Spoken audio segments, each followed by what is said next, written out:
everybody, welcome back to my channel. I'm going to be making peppermint patties today. I did all the ingredients I want to tell you what I did, but I did it all in advance because this is the third time I'm filming this and I can't concentrate and do it at the same time. You know, like I can't walk and chew gum at the same time. So what I did was, I'm going to tell you the ingredients real fast. What you need for this is you need any brand, but I use Carnation evaporated milk. You need butter. You need pure peppermint extract. And you need powdered sugar. Powdered sugar. Okay? The first thing you do is you're going to get 2 cups of powdered sugar and pour it into a bowl. Okay? I don't know if you can see that. So you got the 2 cups and you pour it into a bowl. The next thing you do is you do 1.5 teaspoons of the peppermint extract. You do 2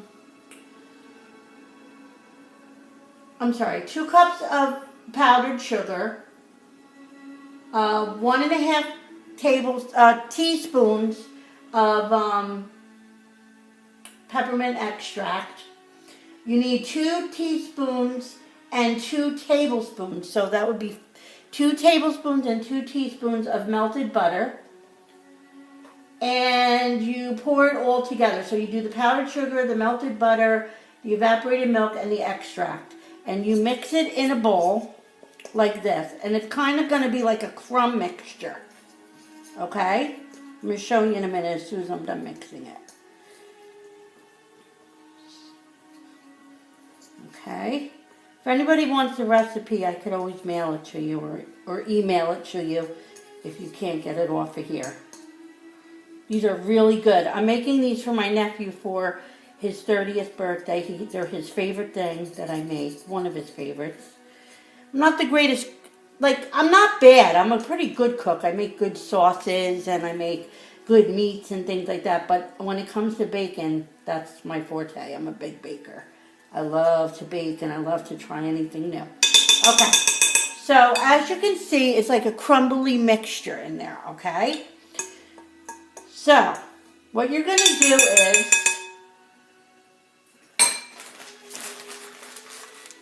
let me just put all this stuff away a second. You're going to take this mixture. Now, of course, I have long nails, so it's a pain in the you-know-what. You're going to mush this down, and it becomes like this kind of a texture, almost you can make a ball out of it, okay? So you're going to take this and you're going to make little balls, round balls, whatever size you want. I make them I'll show you. I make them about like this, okay? And you can't really roll it like this because it's kind of too crumbly.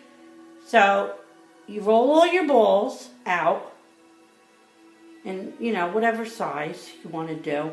I'll tell you, this is the tedious part. So the problem with this is that it gets to be, it takes a little while to roll all the balls out. Okay, once you roll all the balls out,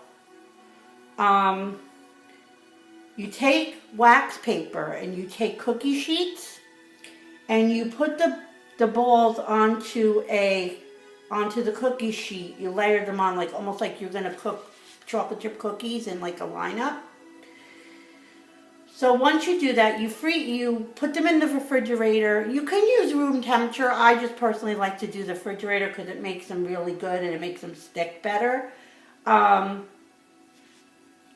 you put them in the refrigerator for, up to an hour, up to overnight. It depends on what you want to do. I'm not going to have time to do these overnight, so these will be in here a couple hours because there's a couple other steps you have to do after this. So once you make all the balls and they're on all the trays, you probably take up a couple of trays depending on the size of your tray. You take them out after a couple of hours in the refrigerator, an hour or 2, or overnight. Like I said, it depends on what you want to do. It doesn't really matter. I mean, I wouldn't keep them in there longer than overnight. They'll be pretty hard. But I think an hour or 2 is more than enough time. Once you take them out of the refrigerator, you're going to take like your thumb and your forefinger, and you're going to shape it into a little patty, which I will show you. I don't know how to like edit and add on and stop and add back on to the video. I guess if I stopped it, I can start it again, but it doesn't really work like that. It's a pain in the neck, to be honest with you. I don't know how people start and then they come back and they say, wait a minute, and they hit, I guess they hit pause, but I don't have a pause. I don't know where it is on my iPad, the pause button. So anyway, so once you form these balls, I'll just show you real fast what you would do. It's going to not come out exactly the way I want it to, but you would take the ball and you would push it down like this and make it into a patty. Okay? You make it into a little patty. Obviously, it's not going to be like York. I'm not Mars, almond bar over here, but you make it into a little patty like that. And you put it back into the refrigerator a few minutes, maybe about 20 minutes, till it settles. Once it settles, you take your chocolate chips and you take maybe a couple of teaspoons or tablespoons of butter. You mix it in. You'll see the consistency. So you pour your chips into the bowl and you put a couple of things of butter in with it. That's what I do. It makes it come out a little creamier. You could also use, what the hell is that called? I can't think of the name of it, but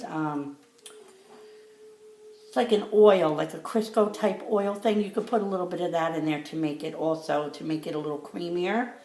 Once you melt the chocolate, you could melt it in a double boiler over your stove. Or what I do is I just use the microwave and I do it in 20-second increments and I just keep stirring it. I started out where I do like a 30-minute increment and then I do every 20 to 30 seconds. I keep melting it until it gets to the consistency. Then you take your peppermint patty and you drop it in and you coat it. You flip it over and you coat it with the chocolate. And then you would place it on wax paper on another cookie sheet or another plate. And you would put it back in the refrigerator. And you would let it harden. And it comes out like this. All chocolate. I don't know if you could see that. So that's my peppermint patty recipe, and I hope you like it, and I hope you enjoy it, and I will talk to you all soon. I hope it wasn't too wham bam, thank you ma'am. I tried to do it the best I could. I'd like to show you how to do the chips too, but the problem with this is you need time in between to melt the chips, you need time to I have to keep making these, and so it's a little bit involved, but you kind of get the idea of what it is. If anybody wants a recipe, it is so easy. This is the hardest part, is making the balls and letting them freeze. This is the tedious part. This is the pain in the neck part. I make these for Easter. I make them for Christmas, and everybody really, really loves them. And I think I'm just, the more I do it, the better I'll get at it. So this will be like my second and third batch. So hopefully they'll be done before Brian comes over and gets his gifts. I mean, his main gift was the freezer, but I got him some gift cards and stuff today. It's his actual day, and he got the freezer over a week ago. So, okay, so if anybody has any questions, please let me know. And I hope you have a wonderful evening, and I'll talk to you all soon. If you like this and you want to see more recipes, I will do a few other recipes. I have a couple other things I think you would like. I have a chicken cacciatore recipe that's really easy and delicious. And I also have a homemade pasta sauce recipe, a meat sauce. So if you're interested in seeing some Jersey cooking, let me know. I'll do that also. My channel's, I do everything on here. Okay, I'll talk to you all soon. Bye-bye.